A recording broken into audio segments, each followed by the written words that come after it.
राधे राधे, जय श्री राम मित्रांनो. तर आजचा व्हिडिओ खूप खास होणार आहे. व्हिडिओ शेवटपर्यंत नक्की बघा. आता तुम्हाला वाटणार की गाडीच्या मागे बसून हेल्मेट तेवढं घालून कुठं चाललाय. थोड्या मित्रांना हे बघून तर कळालंच असणार की मी कुठं चाललोय. मी चाललोय गोवा येथे. का म्हणजे माझ्या लाडक्या आणि सगळ्यात छोट्या बहिणीचा बर्थडे आहे, म्हणून मी माझा मामाचा मुलगा चाललोय. आणि हे बघा तुम्ही गाडी मारायची पद्धत, इतना तेज कोण बघत आहे भाई. साला मेरा दोपहर का खाना नरडे में आ गया था. त्यानंतर आम्हाला भेटला छपरी बॉय स्टंट मास्टर. माझ्यासमोर विल्ली मारून दाखवत होता. मग मी म्हटलं राहू दे, तुम्हाला ऐकायला होणार नाही. तुमच्या कानातून रगत येऊ शकते, नाही तुमचे कान खराब पण होऊ शकतात, नाही तुमची गाड्या पडू शकतात मला. आणि त्यात हा एक ड्रायव्हर समोरच्या साईडला वाकडे तिकडे कर्विंग आहेत घाटामध्ये, आणि मागून हॉर्नावर हॉर्न द्यायला. मग आम्ही फायनली पोहोचलो गोवामध्ये, म्हणजे मोलम क्रॉस करून थोडं पुढे गेल्यानंतर हे सनसेट एकदम भारी दिसत होतं. मग आम्ही पण ह्या सनसेटचा आनंद घेत निघालो पुढं. आणि मला इकडचे रोड माहिती नाही, हे देऊळ तेवढं माहिती आहे मला. इकडून गेले की मावशीच्या घराकडे पोहोचतो. मग आम्ही फायनली पोहोचलो मावशीच्या फ्लॅट मध्ये, आणि इथे चालू होती बर्थडेची डेकोरेशन तयारी. मग मी पण जाऊन थोडा हातभार लावला. आणि ही बघा आमची चिमुकली लिटल प्रिन्सेस, आणि त्या बर्थडेच्या ड्रेस मध्ये एवढी क्यूट दिसत होती ना, परी दिसत होती परी. आणि आमच्या मावशींचे पाहुणे मंडळी सर्वजण आलेले. इथं बघू शकता तुम्ही केवढी गर्दी आहे. आणि मावशींच्या फ्लॅट मध्ये थोडा हॉल थोडा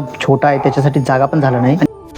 अरे कौन भौंक रहा है ये बदतमीज. हिला बघा कशी एन्जॉय करायला. तर आजच्या ह्या व्लॉग मध्ये एवढंच आहे. उद्याचा व्लॉग तुम्ही नक्की बघा. का म्हणजे उद्या चाललोय आम्ही थोडं फिरायला. का म्हणजे उद्या ओल्ड गोवा मध्ये चाललोय आपण. उद्या मी मिळवणार आहे तुमच्या भाभींची.